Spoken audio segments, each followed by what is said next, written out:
Hey, welcome back to another Trainer Tip Tuesday. I'm Jake. I'm Dalton. And today we're going to talk about different variations of the deadlift. So the first variation of the deadlift is the traditional deadlift, and for that you're going to want to have your feet about shoulder width apart in a comfortable position.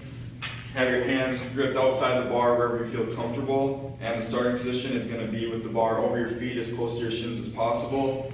And when doing this, it's just important to remember to keep a straight back and focus on driving your heels into the ground. Just like that. So if you have trouble with that or feel some low back pain during it, you might want to start with a hex bar deadlift, which I'll show next. So next is the hex bar deadlift. Now this one is going to be very similar. It's just going to be easier on your back for a lot of people, as I'll show in a second. So the same thing, feet shoulder width apart. And now as you can see from the grip, it's going to be a little bit easier to keep the weight back, so you might experience less back pain doing this movement. It might be a better place to start off for some people new to deadlifting.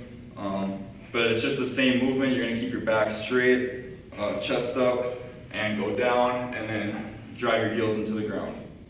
A variation of the deadlift that might take some of the force off of your back is called the sumo deadlift. For the sumo deadlift, you're going to have to start with your feet a little bit wider apart, maybe point your feet out a little bit too. Then come down, grab the bar in between your legs, and then bring it up. Same thing as last time, you want to drive with your feet, and you want to drive your hips forward as much as possible. The variation of the deadlift that we're going to talk about today is another variation that is a lot like the traditional deadlift, but it's going to put more emphasis on your glutes and hamstrings. So what you want to do is just get set up just like you did with the traditional deadlift, feet about shoulder width apart, come down, grab the bar, you come up with it, and then what you want to do is, instead of pushing with your legs, you want to do more of a hinge motion and pull your hips forward.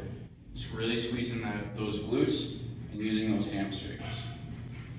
So those are 4 variations of the deadlift that you can put into your workouts. Tune in next time for another Trainer Tip.